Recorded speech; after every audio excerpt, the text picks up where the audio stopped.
And I should begin by thanking Nick Bobostev, because he is not only my predecessor at the National Interest, but also apparently responsible for inaugurating sushi for lunch here at the center.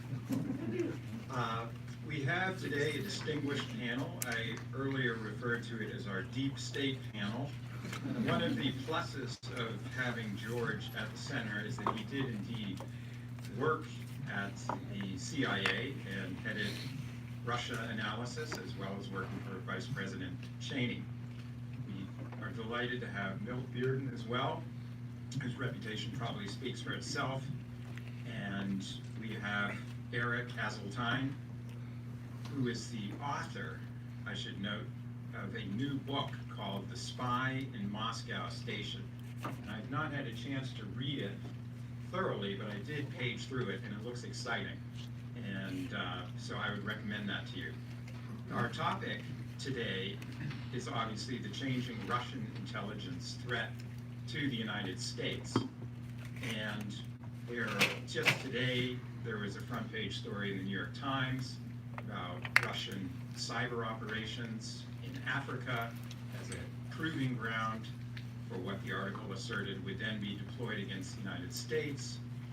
There are multifarious aspects to this that we can discuss today. I wanted to kick it off by going first to Milt, then to Eric, and then to George. Some of you might remember Route 123 out by Atlantic headquarters of CIA. There used to be a very quaint operation called Evans Farm Inn. And back in the mid-60s, when I was brand new at CIA, my branch chief and all the OSS guys said, let's go out to Evans Farm Inn for lunch. It was paid on Friday night for lunch. We went out there and we were getting our sandwiches, and he says, don't look now. Over in the corner with a stand-up martini and maybe another one coming was James Jesus Angles. And that was about the time when the Anglican story began to divide up CIA, creating the crowd that thought sick think, and the crowd that believed that there was indeed a monster plot, that the Soviet KGB was able to control almost everything, including us at Langley, and had a monster plot for the U.S. I didn't believe it then. And I think because the U.S. was sort of still a Billy Budd nation coming out of World War II, began its international game with World War II, Bretton Woods, and then starting to build what we became as the leader of the so-called free world. There wasn't much to complain about at that time. Lyndon Johnson had inherited the war in Vietnam, but people weren't paying an awful lot of attention to it just yet. So I didn't think that time that the Soviets could really do to us what James Angleton thought, or what we thought he thought they could do. Now, I spent a career including a lot of Europe and a lot of Africa and South Asia. And we played our games out there. For the most part, the KGB didn't overwhelm us in any particular location where I was. They would do some brilliant things in some countries and silly things in others. They spread the word around West Africa that this chief of station in Nigeria, and that was me, was also managing the West African body parts market, kidneys and other transplantable items, which I thought, who's going to believe that? Well, some did, but that was about the level of sophistication I saw in a lot of things. Now, if you fast forward today, it's a different situation. We've got essentially the same elites in an intelligence service in Russia, that most of America has always misunderstood. It is not a gang of knuckle-dragging thugs. Yes, they have certain parts of that entity that are knuckle-dragging thugs, but it's quite possibly got some of the elites from Russia. And within the Russian intelligence apparatus, I think that those that end up working the American target are perhaps the best and brightest that the Russians have to offer. And my experience both being up against them and then engaging in an early liaison with the KGB and then working on a book later after I got out of CIA. I kind of think that they were at least as good as we were, possibly better in many cases. Their officers were better at language than we were. They were the elites of the elites. And then that is now the group that is lined up against us at a time in America when I think people are so tribal and so full of vulnerabilities, whether it's the whole technical stuff, Googles and Facebooks and Twitters and Twits, that I think the monster plot that most of us dismissed maybe 50 years ago could be something that Vladimir Vladimirovich has in mind for us now. And that indeed, we're just vulnerable enough to make it easier for him. I would throw out one thing for you. What is the worst possible thing that can happen to a COS somewhere in the world today? It's probably something like this. Some guy from a country who's got a SIGINT capability that operates on something more sophisticated than an orphan Annie decoder ring comes to him and gives him a CD and says, okay, here are all the Zelensky conversations with your president, with your vice president, and then all of Zelensky's calls among his colleagues in the government, plus. Now, what does he do? Does he go on the secure phone and call headquarters, or does he call a lawyer? Because what's he going to do with that now? I think in the old days it would have been easy. Now it might be a greater problem because there is a criminal inquiry underway about the origins of the last investigation that the Russians had messed with our elections in 2016. So I think we're at a point right now where we can make a lot of mistakes. I think we're at a point right now where our security and intelligence services are not at their best. You can't be at your best when you have serious doubts about your management from the top down. And it's a time when the Russian intelligence services might be at their best.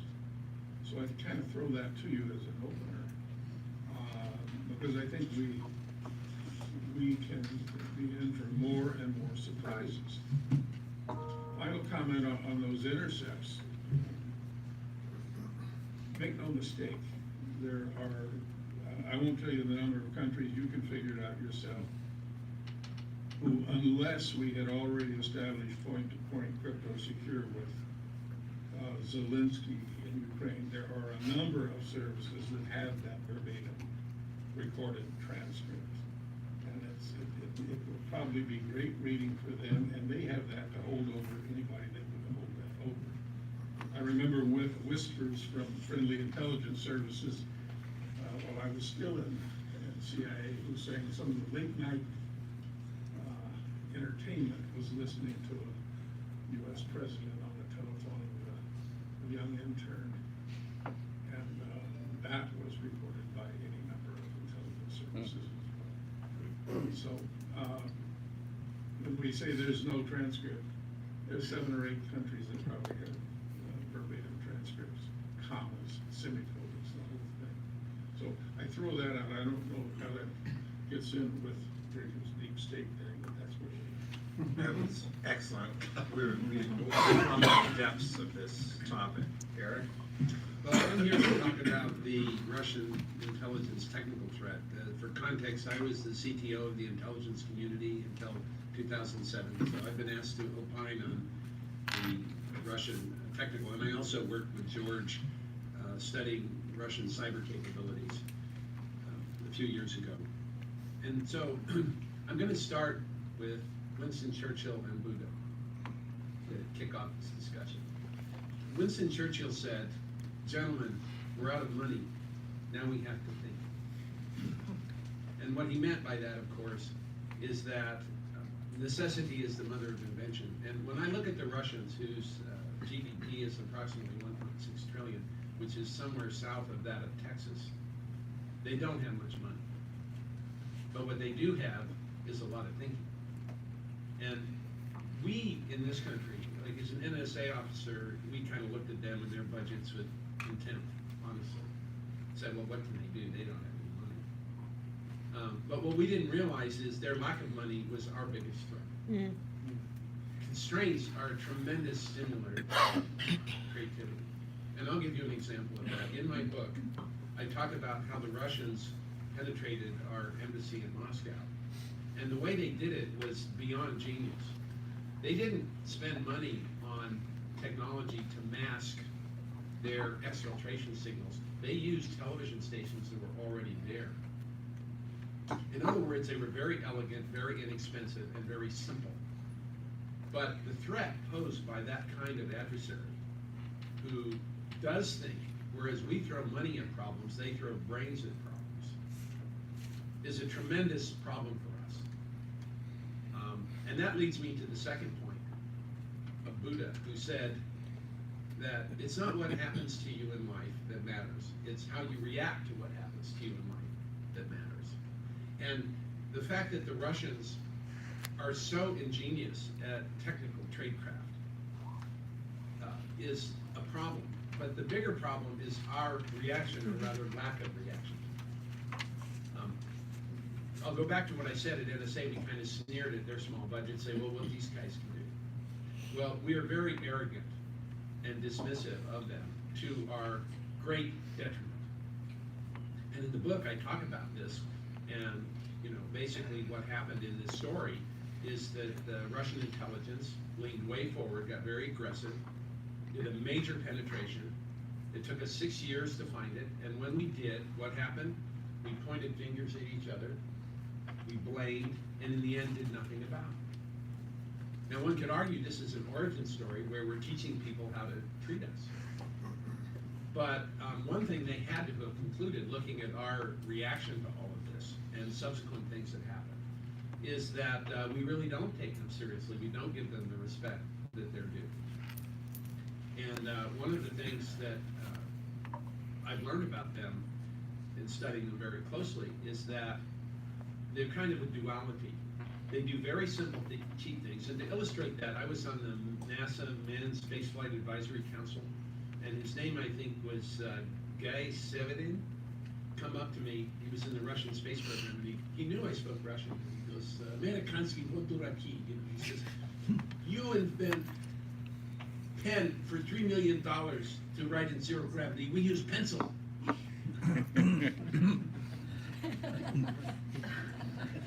Yeah. And if you look at their space program and how they beat us into space, it's no secret. We use super high-tech material in their spacesuits. They use tightly woven cloth. We have these super duper space boots. They use just really good leather shoes. We use super duper rocket fuel. They use kerosene. Theirs is faster, cheaper, simpler, much more reliable. And so they have this approach when it comes to technology of tradecraft. But on the other hand, they have some of the best scientists in the world and mathematicians. And when they want to, their technology is jaw-droppingly sophisticated, and I'm going to agree with Milt. And having seen some of it, it's way beyond what we do, and I will illustrate this with a point. I translated a book written by Buzov and Kondratiev. It's a textbook for Russian freshmen in information security. And I gave it to Charlie Gamby, who was kind of like George Smiley, but at NSA. And he probably knew more about TSCM and Tempest and all these things than anyone on the planet in the US. And I showed him this book from 1996, and he called me back and he said, "Oh my God," he said, "I didn't know half this stuff. And this is a freshman textbook from a country that isn't known for being very open about this kind of stuff. What does that mean?" And I'm still trying to understand all of the stuff in there. And I'll just kind of end up in saying that I think in some ways our biggest problem with the Russian intelligence is not them, it's us. The threat is us. I mean, they're an A player beyond all A players when it comes to technology. Tradecraft, they use the simple when it works, and they use the unbelievably sophisticated when that's required. And we do a very good job of responding to either. And shame on us. George? Okay. Thanks, Jacob. I'm going to focus on what one of our national newspapers is fond of saying, and that is that democracy dies in darkness. And if that is true, then I think we're in a very problematic situation, because when it comes to understanding the world of intelligence, that's a world of shadows. It's a world where a lot of stuff operates outside the light, and as a result, some myths, I think, can take shape that cripple our ability to understand what's going on and to respond to it effectively. So I want to talk a little bit about some myths that I think are popular today about Russian intelligence, and compare those to what I think the reality is, and talk about the implications of that gap between our popular perceptions and realities when it comes to Russian intelligence. So the first myth is that the terms KGB and thug are synonymous. And I think both Eric and Milt have gotten at this in a little bit different ways, but I think in the popular American imagination, we think of the KGB and its successor organizations and officers as being comprised of knuckle draggers, Neanderthals, people that are, long on muscle, short on smarts, and very much hateful of the United States and our democratic way of life. So very bad intentions toward us, not a lot of capability, and there are some implications to that popular conception. Now, I think as Milt has indicated, the reality of what we're dealing with there is actually much different. The KGB we think of as a counterpart to the CIA. It was actually much more than that. A very enormous organization that was really a counterpart to not just the CIA, but to the NSA, to the Secret Service, to the FBI, to Border Patrol, to the Coast Guard. And each of these different missions had separate subcultures. And talent within that organization was not evenly distributed. As Milt has indicated, the best and the brightest tended to go into foreign intelligence, and of them, the best of that crop tended to focus on the United States. But I had friends that grew up in that system, who were members of the Soviet intelligentsia, who would say, look, if I wanted to have a deep conversation about philosophic themes and esoteric American novels, where would I go? I'd talk to the people who were dealing with the American problem in KGB foreign intelligence. Now, why is this important? It's important not just because we tend to underestimate the talent and the capabilities of this adversary that we're facing. It also has an implication that we think there's no point, really, in talking with them, in negotiating, in bargaining, in finding ways to compete with this adversary that have rules. that keep this competition within safe boundaries. Because if you're dealing with Neanderthal knuckle draggers that basically believe they're in a no-holds-barred competition with us, a fight to the death, who can't really understand the concept of rules of the game, there's no point in talking. In fact, it's counterproductive to talk. If you're dealing with an adversary that actually is much more sophisticated than that, much more capable on the one hand, but also recognizing that they have a self-interest in establishing some rules of the game, that's a different matter. And I think that's closer to the situation that we're facing right now. Myth number 2 here is that Russian espionage is inherently threatening to the United States. Now that sounds like a controversial statement to make, and I think it is controversial. But this is one that I think we need to think about. Intelligence was built into the arms control regimes that the United States and Soviet Union created during the Cold War. Why? Because we each recognized that the other side needed to understand where our weapons were, what they were capable of doing, and that in turn helped us verify these arms control agreements. They helped us ensure compliance, and they also served broader strategic stability. It meant that each side recognized that mutually assured destruction was a stable, enduring phenomenon that had a restraining effect on each side. And it couldn't work effectively unless there was some baseline level of espionage, yes, and understanding of what the other side's capabilities were. So what that meant was espionage during the Cold War was not uniformly a dangerous thing. There were some stabilizing aspects to this. And I think that also holds true today. We have a different kind of threat that we're facing between the United States and Russia, and between the United States and other great powers in the world. But in the cyber domain, for example, we're engaged right now in what is essentially a no-holds-barred competition. We are constantly attempting to intrude into the other side's systems, to determine where the vulnerabilities in those systems are, to put in place malware to exploit those vulnerabilities. And in so doing, we need to understand where the other side's red lines really are drawn. Where are the boundaries between acceptable espionage, acceptable competition, and things that fundamentally threaten the other side's security? Because when you cross that line after the fact, unknowing that you've just stepped into threatening territory, it could have a very destabilizing and dangerous effect. And I think right now the United States and Russia are each engaged in a competition where we don't understand well enough the signals that the other side is sending about where those red lines are drawn. I think, for example, the United States underestimated where Russia's red lines were drawn in Ukraine in 2014.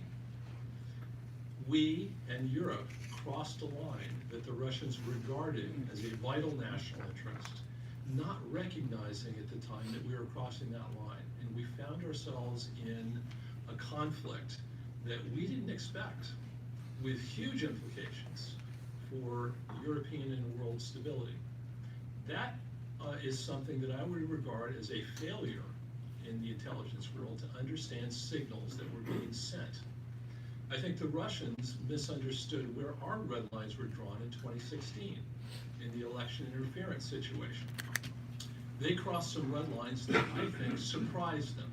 They didn't realize that those lines were where they were, didn't understand the signals that we were sending. And again, this is a situation where we found ourselves in a real confrontation with enormous implications for bilateral stability. And we did so in part because we weren't aware of where those lines were drawn. So this is an area where intelligence is a critical function, and we have an interest in Russia understanding where our red lines are. We have an interest in Russia's understanding the signals that we're sending, and vice versa. So when we think about Russian intelligence and the Russian intelligence threat, I would posit that it is not uniformly a negative thing for the Russians to be collecting intelligence on the United States. Some parts of this actually are in our interest. Third myth, that subversion is always meant to be fatal. So when you think about intelligence, part of this is classic espionage. It's gathering information, analyzing threats, understanding where dangers are coming from. But intelligence has also embraced other activities that are meant to be subversive. That's when an adversary attempts to undermine the authority of another government or an established institution of some kind. What happened in 2016 was a combination of classic espionage and classic subversion. Part of what the Russians were doing was gathering information about what was going on in the United States, what was happening in the election system, what was being exchanged inside the Democratic National Committee and other things. But part of this was meant to be subversive, right, to undermine established authorities in the United States. I think the trap that we've fallen into on this is to believe that subversion is always meant to destroy the other side. And we've not considered an alternative goal to that subversion. The alternative goal for subversion is not simply to destroy your enemy, it's to leverage your enemy. It's to pressure that enemy to do things that it would rather not do. So one of the interpretations for what happened in 2016 was that the United States Russia was not trying to destroy American democracy, to destroy the United States. It was trying to press us to reconsider some things that the Russians thought we've been doing in the world that they wanted us to stop doing. In other words, the message was, if you think you can interfere inside Russian domestic politics, inside the politics of neighboring states to Russia, parts of the world that matter to us, and to do so with impunity, without any risk to interference in your own system, well, you're wrong. You're going to have to reconsider that. I'll conclude by noting something that Vladimir Putin said to Ambassador Bill Burns when Bill was presenting his credentials as ambassador to Russia more than a decade ago. Before Bill had an opportunity to say anything to Putin, Putin leaned to his ear and he said, "The problem with you Americans is you don't listen." And I would argue that the Russians have been sending us signals that we have not been listening to. We've not been interpreting these things correctly. We've either been underestimating the signals that they've been sending or overestimating those signals. Not taking seriously certain things that are red lines for Russia that matter, and over-interpreting what Russia's intentions are to the United States as being fundamentally fatal to our system. I think the messages that they're sending are actually more nuanced, more complex, and ones that we need to think about in a more sophisticated way moving forward. Thanks. Thank you, George. Sophistication is always good, but I want to kick off the question session with one of my own that draws on a fundamental point that Milt made in the beginning. And I'll ask Milt to address it first and then the other two panelists if they like. Milt, the most provocative statement in your opening was that you believe in some way, you talked about Angleton, who of course became obsessed with the Soviet threat, transmogrified it out of all proportion. But now you say, maybe today, Putin does have the master plan. If so, what do you think it is, and why are you concerned? I don't think that Putin can look at the situation here without concluding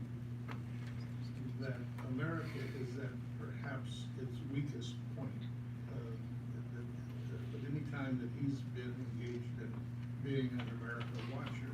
He sees us going after each other, he sees the various mechanisms that he can play with to exacerbate that, with all this, the social media that he can get into. But I would fall back to 1991, and what I think is a profound belief on the part of the KGB officers that I knew, that the United States was absolutely in charge of the August coup. I went to Moscow right after that time, and was at the Lubyanka, talking to a number of seniors who said it was touch and go. But when we saw your president come out at Kinney Bunkport with Bob Gates standing next to him and say, sometimes coups fail. We knew that you had all of your assets in the White House at that time, and that you were in a position to know more about what was going on in Moscow in August of 1991 than we were. And at that moment, rather than responding to some of the calls by Vladimir Yushkov to KGB headquarters to send out their alpha group of others to support him, they took off early on a Friday and went to their Dutchess.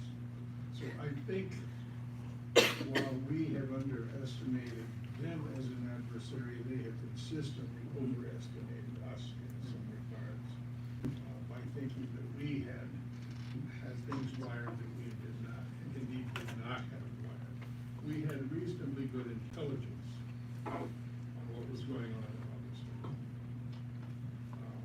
but not nearly that good. So I think that deep down, Putin, the late lamented Leonid Shevarshin, who was head of the KGB for one day, but head of the first chief director, these people deeply believe that we brought down the Soviet Union, and that is one of the great tragedies. And if some situation presents itself to them to get back at us, I think they will take it in any form. I think that. Eric, any comments? Well, I think that the Americans beating their chests saying we broke up the Soviet Union didn't help. I mean, there was a lot of crowing that went on after that. And I think that it didn't help dispel the illusion that we caused it. George?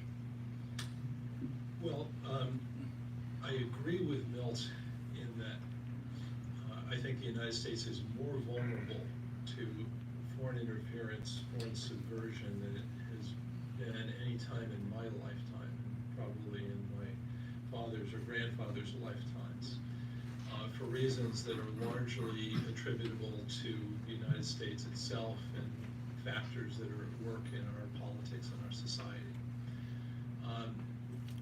However, I think the Russians look at this situation with some ambivalence. I don't think that they are uniformly encouraged at what's going on in the United States. It certainly provides opportunities for them to do things, both to us and in the world, that they were not able to do even fairly recently. And we're seeing the results of some of that in the Middle East, in Europe. They are filling vacuums that are being left by the paralysis that is self-inflicted right now on American foreign policy. And I fully expect that they will continue to take advantage of that. However, the notion that they see an opportunity to basically drive the knife home, to eliminate this American threat altogether, I'm not persuaded that that's really a desire, because real U.S. implosion, real destruction here, a breakup of the United States, descent into true violence and civil war, has implications for Russia that they can't escape from, which are not entirely positive. And we wrestled with some of these dilemmas when the Soviet Union broke up. On the one hand, this was a positive thing. It eliminated a very important threat for the United States. It offered new possibilities for the Soviet people to achieve greater freedom, greater prosperity, all of which we welcomed. But we also had to wrestle with things like, well, what if this really descends into Yugoslav-type violence in the former Soviet Union?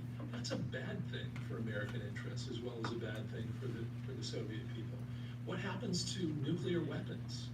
We've never been through a situation where a nuclear superpower actually broke up. How do we handle that in a way that's orderly, that doesn't result in catastrophic outcomes, it doesn't produce proliferation in ways that are highly destabilizing? The Russians have to consider that as well here when they think about the possibility that the United States really descends into a domestic crisis of some kind. So, the notion that they're really going to take advantage of this to do us in altogether, I'm a little bit skeptical about that. And I think there are schools of thought in Russia about how to deal with this. Some of which say, hey, look, we need to be cautious here. There are some implications for the situation in the United States really going south. We need to be wary of. So yes, I think they're going to do some things to exploit the situation. I think they're already doing that to great degrees in their conduct in the world. But I don't think that they're, at this point, decided they're really going to try to do us in. Yeah, let me just make a quick comment. I think, I agree with George. I'm not suggesting that they'll take that final step, but I think they believe they have the wherewithal. Oh, sure. To cause this thing to get really, really wobbly here. I'm not sure if they can overcome that deep-seated sense of revenge that they would love to have and how far that would go. But it seems like we're putting ourselves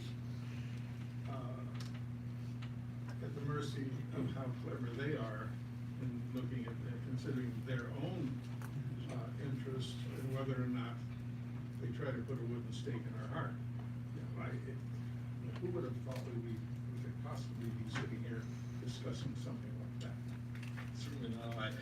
One of the things that in the 1990s I recall was how Russian foreign policy, Russian decision-making was so paralyzed by the crisis that Russia was going through in the 1990s, and they became incapable really of acting proactively in the world, of creating security. And as a result, they oftentimes did what they could do, which was to throw a stick in the spokes of various international developments, to prevent outcomes, to play spoiler, and in so doing remind us and others that they still mattered. But they could create a frozen conflict, they could ensure that it wasn't resolved, but they couldn't really resolve things. I think what we ended up having to do, and what American diplomats tended to tell themselves, was we had to be the adults in the room. We had to make sure that we acted with sufficient wisdom and sufficient caution, that we did not create real crises in Russia or on issues that really mattered to Russia. And I think it's quite ironic, but to some degree today, we're dependent on Russia being the adults in the room to exercise the kind of wisdom and restraint that are necessary right now, that we avoid real crises with real dangers here. I just want to kind of weigh in a little bit on the side that Milt is taking, in the sense that I look to the Russians themselves for guidance on where they might take this. And I've been studying the policy thinking of their very senior military people who publish, as we do. And one of the things that struck me is the Russian notion of a strategic task, and their view now that they can use active measures and cyber to achieve them without kinetic. And in some ways, that's a very good thing, because none of us want kinetic. But I think they've concluded that it's less expensive and more effective, and probably strategic task number one is neutralizing NATO. I mean, and most of the people in this room get it, but imagine that Florida and New Mexico were now part of the Warsaw Pact, and that all of our neighbors were now allies of the Warsaw Pact. How would we feel? I think this is a survival issue for them, and I think NATO is getting that monkey off their back is probably strategic task number one, and I would look to them to use whatever advantage they have from what's happened to cause that to occur. We have our first question all the way in the right. Toby Gotti, I'm speaking as a former Assistant Secretary at INR and also a frequent. Can you use the mic, please? Thanks. My name is Toby Gotti. I'm speaking today as a former Assistant Secretary for INR and as a frequent visitor to Russia. I have one observation and two short questions. A lot of what you're talking about, it seems to me, is good analysis, not necessarily good espionage. And it's people with contacts in the society, not just people sitting who can't travel to Russia. And I'm wondering how you feel about the interaction between those, because I don't see it as very robust, let me put it that way. And my two questions are, first is about the last week, the Africa Summit, which I think shows a new face of Russia, but it also shows, I think, a lot of cooperation between Russia and China. And you haven't mentioned China at all. And I know that the two services don't get along well, and they certainly don't trust each other. But the Chinese have the telecoms, they have the money, they have control of a lot of sectors of the economy. So I just wondered if the Russians are in any way piggybacking on Chinese capabilities. That's my first question. The second is more about us, and I agree with all of you that the problem is us, really, a lot. How do you explain the rejection of intelligence by this administration and the president, and the suspicion, which we just saw yesterday, brought to incredible heights, of a suspicion of basically a 3-year-old who came to this country and is being accused of, I'm talking about Dinman, of, in effect, dual loyalty. And of the two, I consider the second point the greater danger, and I wonder how you feel about that. Who wants to kick that off? I'll take a piece of it, there's a lot there, but let me assume that CIA Langley, Virginia has not completely changed its culture since I left it some years ago, and that it's pretty much the same. We had an awful lot of people that might have been 3 years old when they came to this country working for us. They went through the same process that we had, and we're pretty much, not entirely, inside, and we dealt with it, and we felt that everybody in that organization was pretty much okay. I think you could look at the betrayals that came out of the CIA in the later years, and they were all blonde-haired, blue-eyed folks born in Oklahoma or whatever. But we always thought that at the very worst, under all the 8 presidents that I served, was someone who wasn't as interested as he ought to have been in the intelligence. Never do I remember where we were taken as somehow the enemy, and to get an attorney general to open a criminal inquiry that apparently is targeted against panelists that produce a report, an honest report. I can't imagine what that does to the organization. But what I do know is that those people out there as a culture can also pull in their horns. And so what they will do, instead of that CD full of all the Zelensky phone calls, they'll devote the full resources of the station against stealing the diplomatic codes of Lower Volta or some damn thing, and just not get into anything that's going to get them on the Attorney General's list. That's only part of it, I think, but somebody else can pick up some of the other interesting parts. Eric? I didn't hear any technology in those questions I'm going to ask. Okay. Your comment? Yes, I think your point about China and cooperation with Russia is an excellent one. I think of all the geopolitical developments of the past couple of decades, that's by far the most important. And it's one that we didn't see coming, and one that we have unintentionally incentivized. And I think that's a failure, both of intelligence and policy. It's going to be very hard to find our way out of. It's gone so far down the road that it's not going to be easily or quickly changed. Regarding the phenomenon that we're in right now, where there's deep distrust between the White House, the intelligence community, and other parts of the permanent bureaucracy, that it's obvious in that it's a very significant problem. It's one that I hold both sides in this relationship responsible for. I don't believe it's exclusively the fault of the White House, nor do I believe it's exclusively the fault of the deep state or whatever it is you want to call that entity. I think there have been mistakes on both sides, and there's bad blood on both sides. And part of this is the result of particular individuals, part of it is the result of things that, factors that are affecting other parts of our society. We're at war with one another, not just inside Washington, not just between the White House and deep state. This is going on in a much broader basis, and we have a tendency to resort very quickly to ad hominem attacks. You disagree with me not because reasonable people can disagree on this.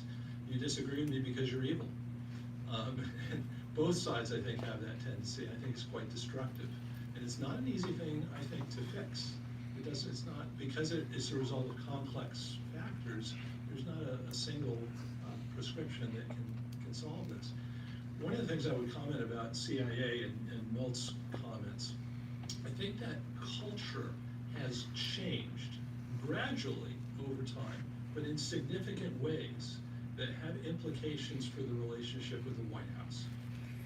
When I first started CIA, there was a very strong ethos that CIA did not weigh in on policy questions, except when they were directly affecting intelligence operations themselves.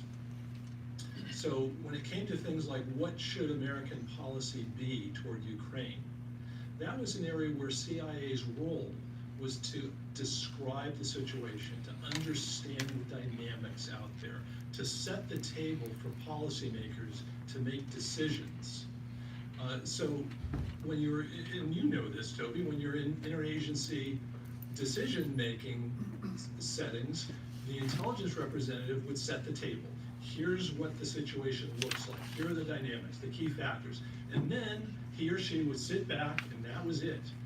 The rest of that discussion between policymakers about what should we do was a discussion that the agency or the intelligence representative did not get involved in. That has changed. And that has real implications for the broader relationship between the White House and the intelligence community. Because now you're starting to cross swords over what ought to be.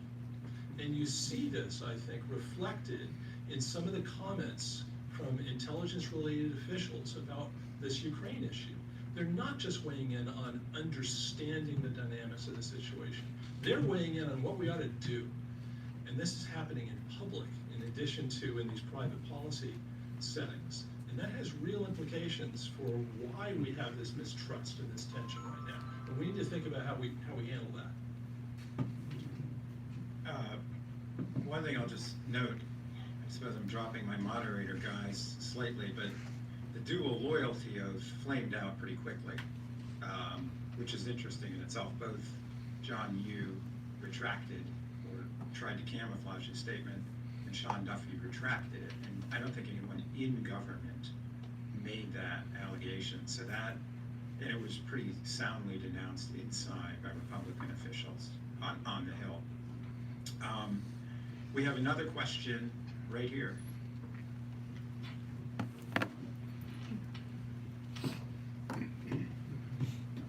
Hi, thank you. Rachel Oswald, reporter with CQ Roll Call. Question for Milt, but anybody else who wants to address it. To the extent that your contacts with CIA conversations, that you can speak to this, there's been a lot of strong reporting that there have been fewer applications to join the State Department Foreign Service, more people exiting after only maybe 10 years, so kind of losing a farm team. Are you encountering similar dynamics with CIA and other intelligence agencies where promising young people are just turned off by the toxicity coming from the top and fear that they won't be able to do interesting work? I don't have an answer to that based on any real knowledge, but I do know that historically, you can have huge numbers of people getting in line to join the CIA for craziest reasons. Nothing comparable on trying to get into the Foreign Service, which attracts a completely different group of people, and not the crazies who perhaps want to run out and put a dagger in somebody's heart. I don't know the answer. I think it's probably too sophisticated a situation to have deterred many people. I don't know that when I joined CIA, I was sort of recruited, but did I ever reflect on the relationship between the White House and the top floor of Langley? I kind of doubt it. So I think it's probably steady as she goes. Yeah, the people I know inside, their morale is definitely down. There's no question about it. That they're patriots, they're very mission focused, they're feeling like not only are they not appreciated, but the opposite of appreciation. But there's another problem with recruiting, and it has to do with Google and Facebook and Amazon, that in the technology side, it's getting extremely difficult to attract and keep those people because there's just so many opportunities elsewhere. Kelly Jane Torrance had a question.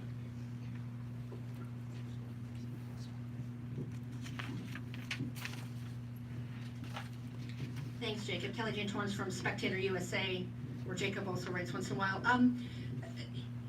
We still hear a lot about Russian election interference in 2016, and people are talking about 2020. Some people say it's going to be even worse, it's going to be even more effective.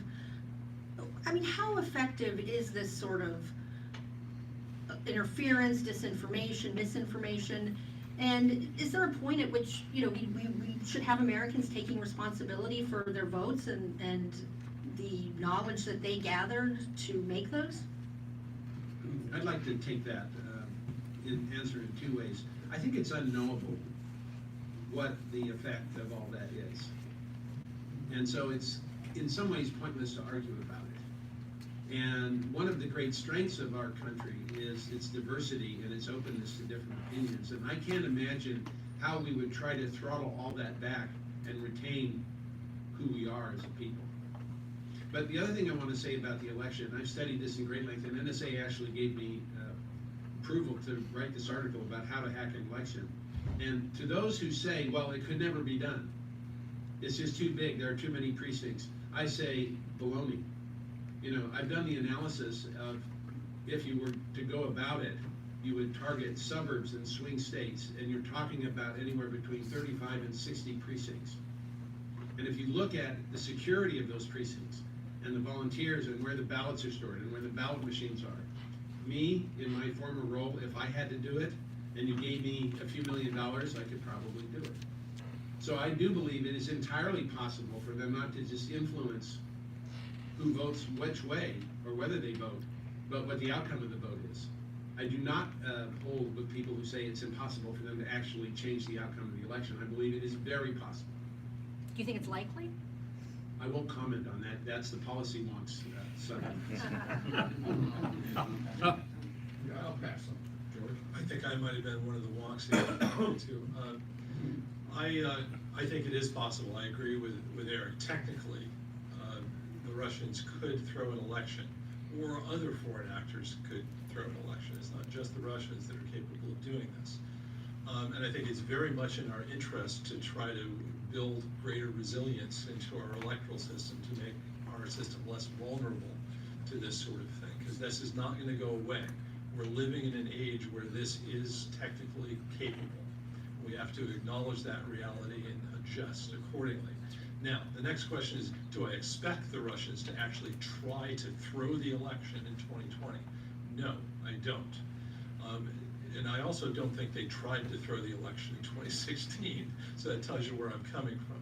I do think they're likely to quote-unquote interfere. Why do I believe that? Because I think what they're basically doing here, they're not trying to determine who the United States should elect president. I think what they're really trying to do is to affect our behavior internationally on things that they regard as vital. And first and foremost, that means stop messing around in Russian domestic politics. You know, and I'll put on my Russian hat here for a minute. They're saying to us, look, you think you can do this, and that you not only have the right to do it, you have an obligation to interfere inside Russia because you think you need to transform us into a democracy, you know, rebuild Russia in the image of the United States. That has to stop. And if that's really what's driving them, why would they stop doing this? Why would they stop sending this signal to us through some level of involvement in U.S. domestic politics until we get the message and sit down and say, okay, let's figure out what the way forward is here. So I expect we'll see some level of involvement, probably not massive, probably not on a much greater scale than 2016, but I expect to see something. We have first a question from Paul Saunders, and then I'll get to the next one. My question is for Eric, and it follows up a little bit on actually your response to the previous question. So what you described makes it sound like with our current election security, you know, as George put it, it's not just the Russians, there are actually a lot of outside actors who would have the capability to, in this case, you know, go inside an election machine, I assume that's what you're talking about, and kind of change a total, you know, and to do that a number of times. If we kind of broaden what we're talking about also to include, you know, the Twitter, Facebook, social media, algorithms, disinformation, all of that other kind of stuff. Let's just set aside actually for a moment the external actors and maybe talk for a minute actually about what we're doing to ourselves and how we protect the integrity of our elections from ourselves. Yeah. And I'm not just talking here about you know, fake news or whatever one wants to call that, but you know, all of these algorithms that are kind of targeting Cambridge. Right. No, exactly. And you know, I'm a little bit reluctant to try to compare the two things. I mean, the internal and the external, because you know they're very different, and I'm sure 99% of what's done domestically is legal, right? Mm-hmm. But at the same time, you know, what are we doing to our own system of government, and how great a threat do you see? Yeah, interestingly, yesterday I sat at the 50th anniversary of the Internet Forum at UCLA, all the guys who created the Internet, and this discussion came up. What has the Internet become? It has become the opposite of free and open and democratizing. It has become a world of winner take all, of Google and Facebook and YouTube and so forth, driving, you know, all outcomes. And, you know, I kind of hold with what one gentleman said, which was that, you know, we have a rough and tumble sort of Darwinian soup here in this country.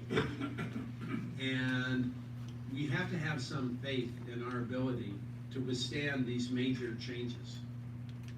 And that it is flawed, but if anything we do to try to get in and regulate it and, for example, try to scrape out fake news, immediately begs the question, even if you could do it, what is fake, after all? Should you do it? And I kind of hold that, I think we have to have more faith in our system than perhaps people think that we do. That, yeah, we're gonna hear all sorts of evil and horrible things from people who have malign intentions. And you know what? That's life in this country, and it's part of actually what makes us strong. So I, for one, am not all that concerned about the information ops part of it. I am much more concerned about the plumbing. I know too much about how to compromise systems and how easy it would be to do it. And I think the temptation for someone to do it internally. You know, out here in Annapolis, Maryland, last election, you know, with Obama against Romney, someone had gone in and programmed the touchscreen so that it didn't matter whether you pushed Romney or Obama, it was going to show Obama. Right? And I'm not, you know, saying which way I think it should have gone, but that kind of stuff happens all the time in this country. We mess with ourselves, and that's the thing that I think is unacceptable. A vote ought to be the right vote, and it does get messed with, and the fact that it's woefully vulnerable, and we're not really willing to do anything about it, I think is a disgrace. The next question's right here. Hi, Jenna McLaughlin with Yahoo News. I have another technology-related question. I think in this day and age, there's so much social media, facial recognition, people submit their SF-86s, there's just so much information that exists. And how are intelligence officers, whether they're overseas, whether they're in the US, going to continue to protect their identities, their cover identities? And how should the people who are following in Angleton's footsteps think about advising them in terms of being aware of potential recruitment now that all that information is out there? My own opinion is that we can't protect identities anymore. I think our ideas of cover from the old days are pretty much going away, and that technology is going to make it almost impossible. And this gets into a larger question of how we handle penetrations of Russian intelligence into our sensitive networks and the compromise of identities of our officers overseas.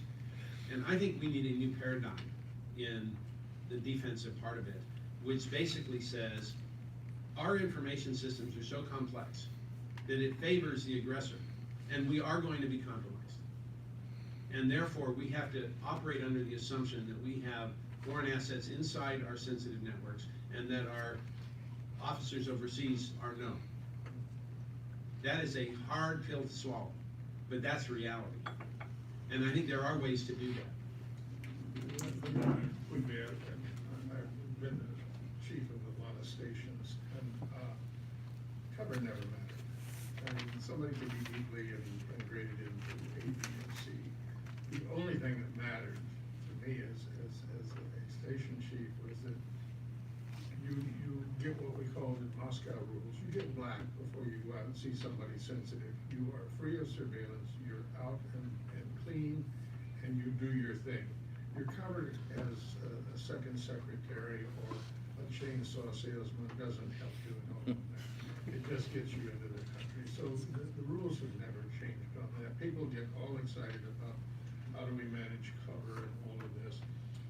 The new technologies, though, on the other hand, prevent you from getting a believable alias identity. I mean, used to be you just had, like, the guy in the back of his car bumped off the printed the cards or something, but it's impossible, almost, in the electronic age to have an alias identity that's not able to be exploited in a minute. So that's a problem too. But the part about cover and operational security never were that tightly linked, in my opinion. But it cuts both ways. I mean, for each side, it's not as though. Indeed, but I think that the other side is operated on the same basis, is that you have to be at a certain point completely black when you're operational, rather than somehow protected by some phony cover. But then what if there are cameras everywhere in the city? Well, yeah, I mean, look, depends on your city, you better know your city. I mean, when we were in, Moscow Station, Rule 1, never on the metro, nobody took the metro. But also, maybe, you could say, well, that singled them out, didn't it? Because the only people who never took the metro were in Moscow Station. Right. But there's always something like that. In London, what do you do in London? Yeah, or Singapore. Yeah, or Singapore, or anywhere. I'd like to build on something though Milt just said, and it has to do with our information networks. I do believe that Russian intelligence and many others are inside shockingly sensitive networks in this country. And rather than acknowledge that as a reality, we don't really embrace that and do what we should. And by example, I think there is a cyber equivalent to say when you're going to send a packet, you only do it when it goes black and you know that it's black. That would be an example, and there are technical homologs to how one might do that. So I think the techies could actually learn some tradecraft from the humans. Well, our next question is actually, I'll get to you next, Wayne, is from Paul Bremer, and I wonder if I'm the only person in the room who grasps the significance of his ID in this, on this here today. Yes. You're referring to my job. My Your new job. second, Well, I'm not speaking as a ski instructor today, I'm talking about a former diplomat, and my concern has to do with risk assessment. Miscalculations have led to a lot of real trouble in history. And I'm looking at the Russian decision-making process on national security as you have described it. In the US decision-making system, Intel, at least in theory, doesn't take a position. It sets the table, as George said, and then there's a discussion, and there's some possibility of balance.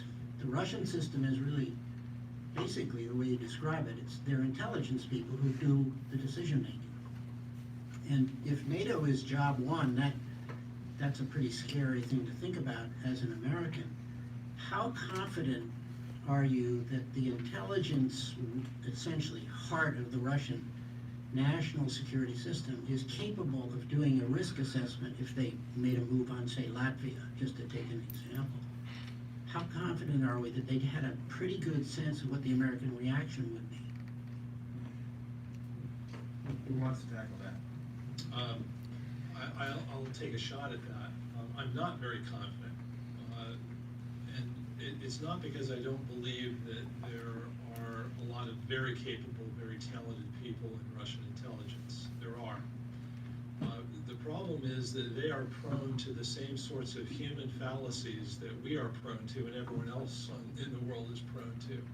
Confirmation bias problems, selection bias problems, organizational mindset problems. They can miscalculate and make mistakes. And particularly when you're reliant on technical intelligence, which is great at getting data, great at getting information, not so great in interpreting and making sense of that data. And when you don't have as many human assets as you would ideally want to try to make sense of what the other side is thinking, to understand their intentions, that's a very squishy thing. You become much more prone to miscalculation, misinterpretation, projecting your own expectations on how the other side will react, because that's the way you would react. And I think there are lots of examples in the last couple of decades of both Russia and the United States falling into that trap. So I think it's a real issue. The biggest example I think that we can look at is Christmas Eve, 1979.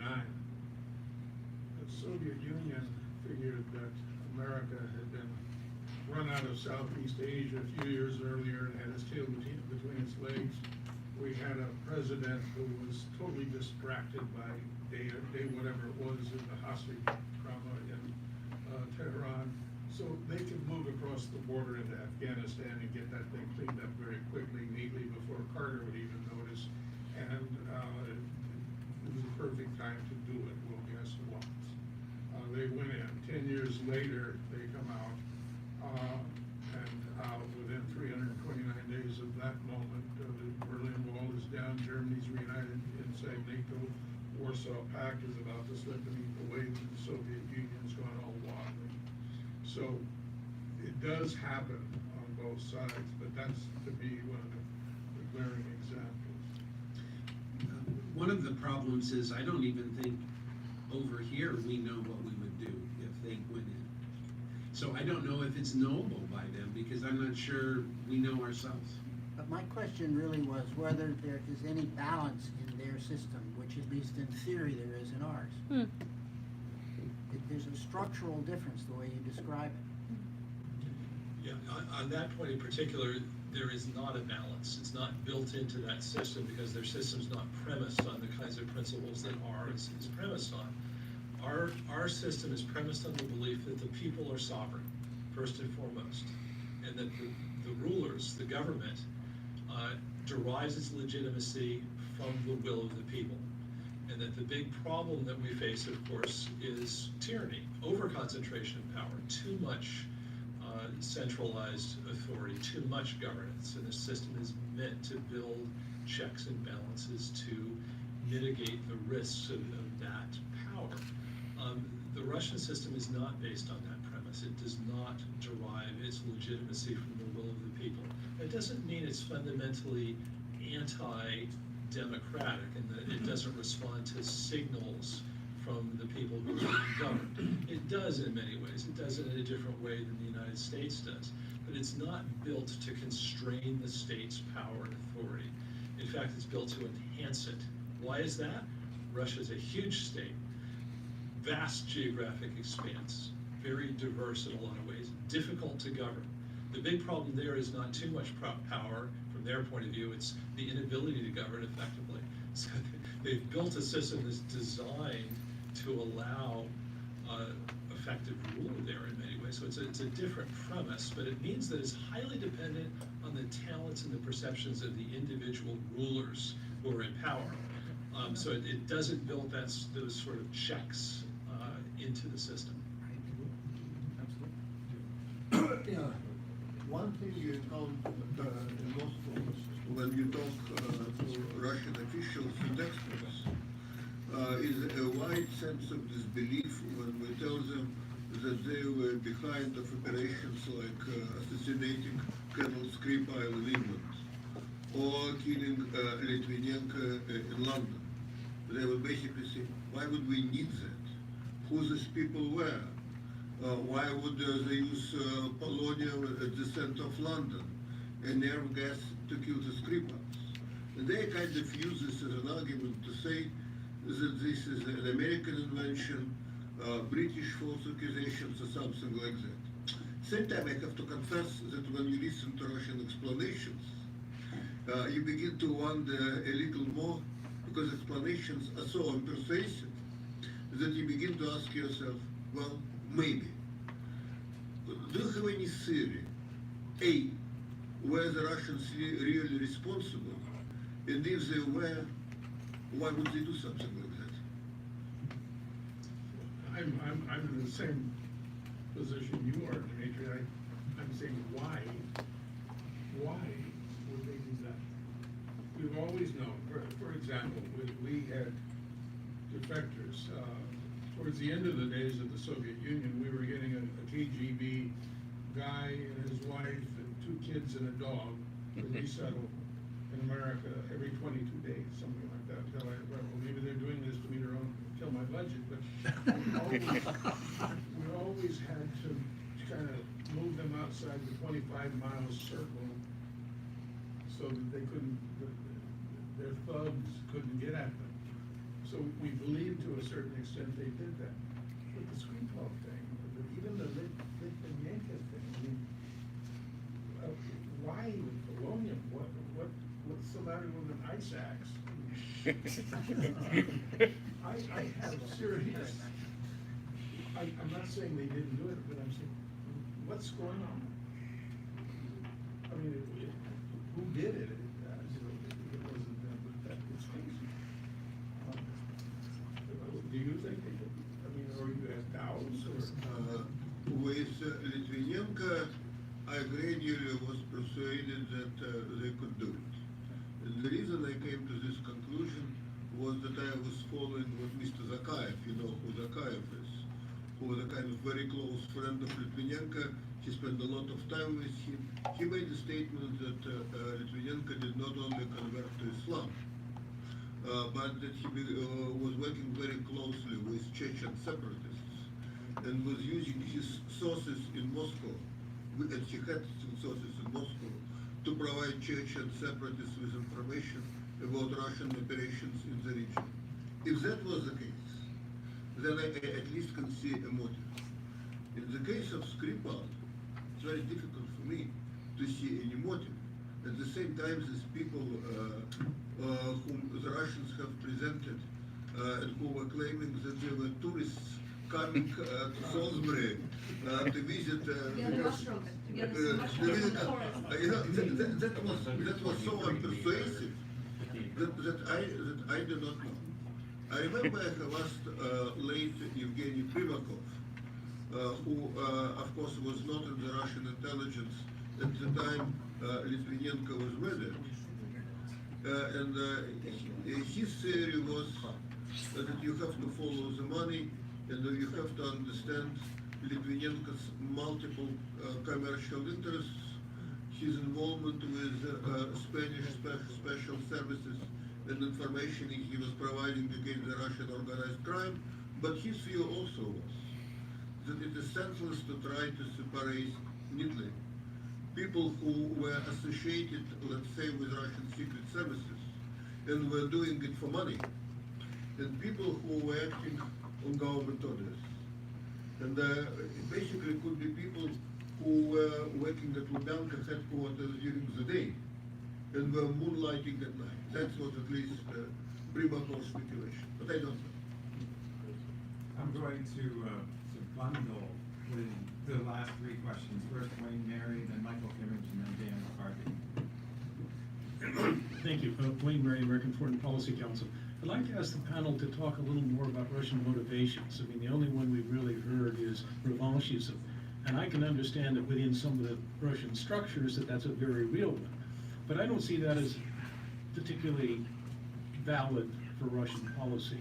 The Russians I know who are still very much involved working for the state, and they're all much younger than I am, so they're all pretty much post-Soviet, are all very smart, very well educated, very patriotic, and their principal motivation, as I understand it, is to keep Russia from slipping from second tier to third tier in the global order.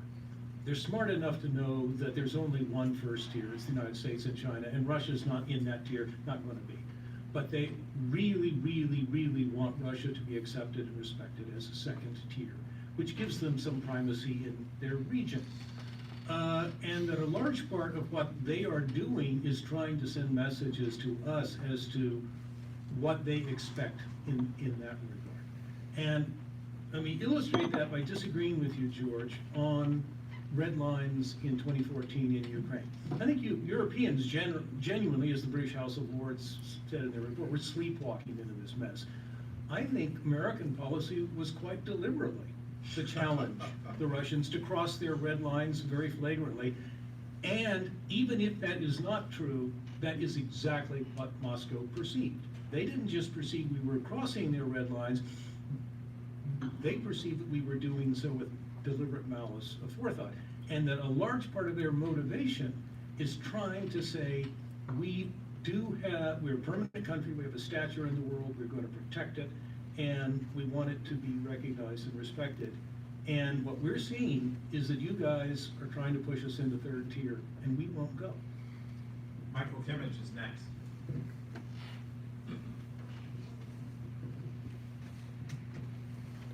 George, I wanted to follow up on your point about leverage. I think it's a persuasive interpretation of Russian actions in 2016 and since then. And I wanted to ask about U.S. leverage over Russia. I see three very broad options. You can start making concessions, which I think nobody here would advocate. You can engage in tit for tat, which is sort of the current policy, and you describe it very well in your book. And I think there's a kind of elusive third option that's neither making concessions or or tit for tat. So it's that I wanted to ask you about the unexplored policy option of leverage that's sort of more sophisticated, more interesting than an eye for an eye and a tooth for a tooth. Last one is from Dan McCarthy, right over here.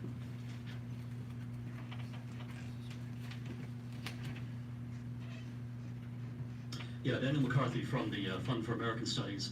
We've talked about Russian interference and the threat they pose to our elections and competition between intelligence services, but I wonder if the panel could say a few things about the role of private companies in this as well, in particular Russian interest in tech companies like Google, Facebook, etc. Yeah, should we start with George, since he was mentioned several times? Michael, I think that's an excellent question on a leverage approach. I'll characterize this as a variation on what Al Capone used to say, right? You get farther with a gun and a smile than with just a smile. And I think that's right. As a matter of principle, U.S. diplomacy is always more effective when it's backed by the potential to use more coercive means to try to underscore what it is that you're trying to achieve. But there's another corollary to that saying, right? It means that you also get further with a gun and a smile than you do with just a gun. And I would say that we've forgotten the smile part. We tend to rely very heavily on the gun part. It needs to be paired with that diplomatic tool as well in order for us to be most effective in dealing not just with Russia but other states in the world. So we need to think about how we remarry diplomacy and force, which I think have too often been divorced, both in the way we think about this and the way we actually practice statecraft. Milt, would you like to weigh in on any of these? Oh, I think that Eric? Yeah, I want to speak to the motivation one, because to me, that's the most important. In understanding why they do what they do, if we have a hope of having a better outcome than we're having now. I think we have to better understand where they're coming from. And for everything that I read and study, it seems to me that they look at the West and they remember Napoleon and Hitler. And they look at having lost the buffer zone of the near abroad, and they look at having lost some of their actual states a part of their country. And they look at the Orange Movement. And I think for them, it's perhaps more about their survival than it is for us. I don't think anyone in this country seriously thinks that a foreign nation or bad actors are going to come to Mexico and Canada and do bad things to us or take one of our states away. But I don't know that the Russians have that luxury of viewing things that way. And so they have that, and then you look at the economic. If you add up the economies of who's arrayed as potential adversaries, which includes Europe with a $16 trillion GDP and America with a $20 trillion GDP and Japan and Korea on the other side, they have $1 for every 50 that people alloyed against them. And they have people pressing on the near abroad. And so what are you going to do? And I think that those two things, that the encroachment, as you say, or as I would say, and the lack of resources motivates them to be incredibly efficient in the way they focus their foreign policy. And I think these methods of putting us off balance, I think the cyber, aligning their strength against our weakness, I think all of these things are things that any really rational actor would do. And I think until we understand that, and I agree with George very much in his book that we should not view them as malign actors who are intent on destroying us. I think we need to really try to get inside, their head and understand why they do what they do. And I think it is. I think it's ultimately about survival.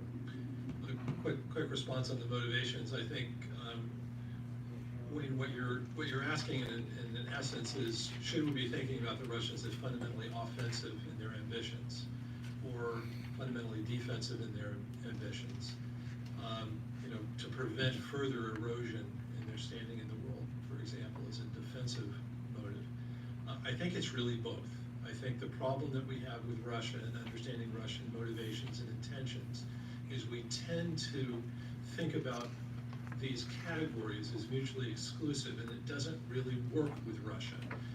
Russia has simultaneously defensive and offensive ambitions, and those two motives are in fact entangled. They're inextricably mixed in Russia. It believes, for example, that unless Russia is a great power that dominates its immediate neighborhood, that radiates power out, as it believes all great powers do, inevitably, that it can't actually continue to survive intact, that it will, not be a country anymore. And so that's both an offensive ambition and a defensive ambition, and we can't really disentangle those. Well, I thank George for those remarks. I don't think I'm taking liberties if I say that he didn't divulge one of his most audacious ones today, which is that America is actually in or headed into the position of Russia in the 1990s, which would suggest that maybe America will have to study the Russian experience more closely to reemerge. And one of the themes that I heard today from some of the panelists was that, in fact, in some ways, the Russians became better than Americans because they had to. And it'll be interesting to see if the United States is in that position as well in coming years. Anyway, I would like to thank all three panelists for their sterling remarks today. Thank you.